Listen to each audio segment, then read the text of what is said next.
नमस्ते बच्चों। आज हम हमारा दूसरा लेसन पढ़ेंगे जिसका नाम है तुलसीदास। तुलसीदास का जन्म उत्तर प्रदेश के बांदा जिले के राजापुर गांव में 1589 ईस्वी के लगभग माना जाता है। इनके पिता का नाम आत्माराम था, जो एक सरयू पारीण ब्राह्मण थे। इनकी माता का नाम हुलसी था। कहा जाता है कि तुलसीदास अभुक्त मूल नक्षत्र में पैदा हुए थे तथा जन्म लेते ही इनकी अवस्था 5 वर्ष के बालक के समान थी।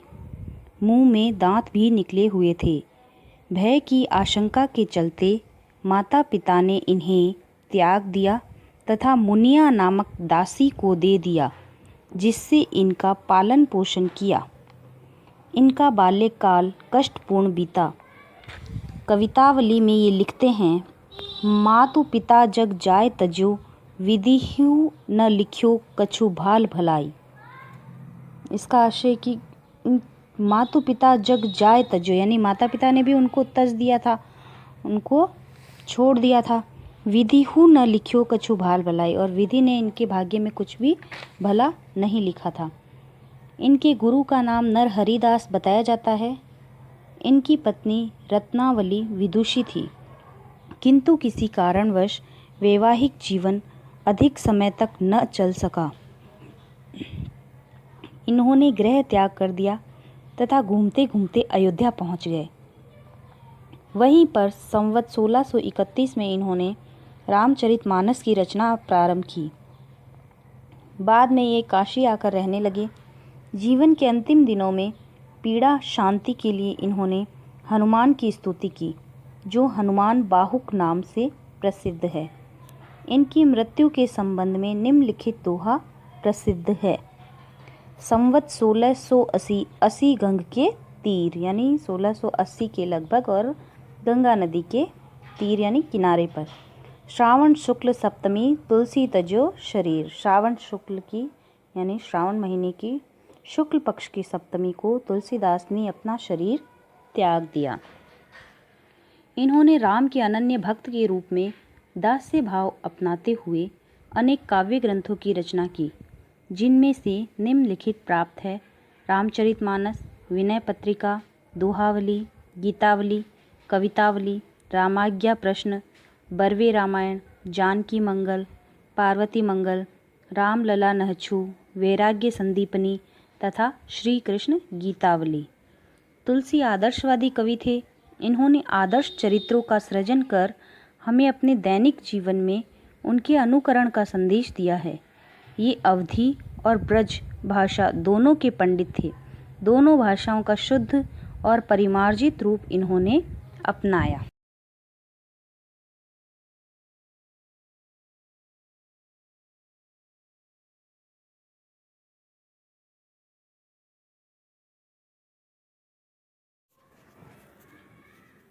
अब हम हमारे लेसन की तरफ बढ़ते हैं। नाथ संबुधनु बंच निहारा, होय केउ एक दास तुम्हारा। आय सुकाह कहिय किन मोही, सुनि रिसाई बोले मुनि कोही। नाथ संबुधनु भंज निहारा। संबुधनु यानी शिव धनुष, भंज निहारा यानी तोड़ने वाला। जब राम और लक्ष्मण दोनों से राम से वो धनुष टूट गया था और परशुराम जी को ये समाचार मिल गया था कि शिव धनुष भंग हो चुका है, तो कुपित परशुराम को शांत करने के लिए जो राम ने विनम्रतापूर्वक वाक्य कहे, राम ने विनम्रतापूर्वक परशुराम जी को वाक्य कहे कि हे नाथ, शंभुधनु भंज निहारा, इस शिव धनुष को तोड़ने वाला, होय केउ एक दास तुम्हारा। होय यानी हो सकता है, को केउ मतलब कोई, एक दास तुम्हारा, तुम्हारा ही कोई दास होगा। इस शिव धनुष को तोड़ने वाला तुम्हारा ही कोई दास होगा। आयसु काह कहिए किन मोही, सुनि रिसाई बोले मुनि कोही।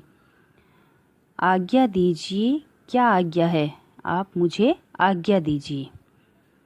सुनी रिसाई बोले मुनि को ही। अब ऐसा सुनकर के राम ने विनम्रता पूर्वक वचनों को कहा। ऐसा सुनकर के परशुराम जी क्रोधित हो गए और क्रोध में आकर के बोले, सेवकु सो जो करे सेवकाई, अरि करनी करी करिय लड़ाई। सेवकु सो जो करे सेवकाई, यानी सेवक कौन होता है? जो सेवकाई करे, यानी जो सेवा करे वो सेवक होता है। अरि करनी, लेकिन ये तो क्या हो गई है? शत्रुता हो गई है। करी करिय लड़ाई, शत्रुता को धारण कर लिया है और ये तो लड़ाई करने के संबंध में है। सुनहु राम जेहि शिव धनु तोरा, सहस सम सो रिपु मोरा। सहस बाहु सम सो रिपु मोरा। अब परशुराम जी कह रहे हैं, सुनहु राम, सुनो राम, जेहि जिसने भी शिव धनु तोड़ा, शिव धनुष को तोड़ा है। सुनो राम, जिसने भी इस शिव धनुष को तोड़ा है। सहस बाहु सम सो रिपु मोरा, वो मेरा शत्रु है और वो भी कैसा? सहस्त्र बाहु के समान। सहस्त्र बाहु एक राजा था जो 1000 भुजाएं रखता था अपनी, और उसका वध परशुराम ने कर दिया था। तो परशुराम जी कहते हैं, जिसने भी ये शिव धनुष तोड़ा है वह सहस्त्र बाहु के समान मेरा शत्रु है। सो बिलगाऊ बिहाई समाजा, न त मारे जे ही सब राजा। सो बिलगाऊ बिहाई समाजा, बिलगाऊ मतलब अलग, बिहाई छोड़कर, समाजा यानी सभा, वो इस सभा को छोड़कर पहले ही अलग हो जाए। कौन? जिससे भी शिव धनुष टूटा है वह इस सभा को छोड़कर पहले ही अलग हो जाए। न त मारे जे ही सब राजा, नहीं तो ये सभी राजा मेरे हाथों द्वारा मारे जाएंगे। सुनि मुनि वचन लखन मुस्काने, बोले पर सुधर ही अवमाने। अब मुनि के, परशुराम मुनि के ऐसे वचन सुनकर के लखन मुस्काने, लक्ष्मण जी है वो मन मन मुस्कुराने लगे। बोले पर सुधर ही अवमाने, और परशुराम जी का निरादर करते हुए बोलने लगे। बहु धनु ही तोरी लरिकाई, कबहु न असिरिस किन्ही गोसाई। बहु धनु ही यानी बहुत सारे धनुष, तोरी लरिकाई, लरिकाई मीन्स बचपन में, हमने बहुत सारे धनुष बचपन में तोड़े हैं। कबहु न असिरिस किन्ही गोसाई, गोसाई मतलब स्वामी, रिस मतलब क्रोध, कभी भी किसी स्वामी ने हम पर इतना क्रोध नहीं किया है जितना कि आप कर रहे हैं। एहि धनु पर ममता के ही हेतु, इस धनुष पर फिर आपकी इतनी ममता कैसे है? किस कारण से आपकी इतनी ममता इस धनुष पर है? सुनी रिसाई कह भृगुकुल केतु। अब लक्ष्मण के ऐसे वचन सुनकर के सुनी रिसाई, क्रोध में आकर के मुनिवर बोले, भृगुकुल केतु, भृगुकुल यानी भृगुकुल वंश के केतु यानी ध्वजा कौन थे? परशुराम जी। भृगुकुल वंश की ध्वजा किसको कहा गया है यहाँ? परशुराम को। वो क्रोध में आकर के बोले, रे नृप बालक काल बस, बोलत तो ही न संभार। हे राजकुमार, तू काल के वश हो गया है, तभी तुझे बोलते समय ध्यान नहीं है। तू क्या बोल रहा है? बोलत तो ही न संभार, तू अपनी बोली को नहीं संभाल पा रहा है। धनु ही सम त्रिपुरारी धनु, तू बाकी धनुष को इस शिव धनुष की समान संज्ञा दे रहा है। ये भगवान शिव का धनुष है। विदित सकल संसार, ये पूरे विश्व को ज्ञात है, पूरे संसार को ज्ञात है कि ये शिव धनुष है। ये अन्य धनुषों के समान कैसे हो सकता है?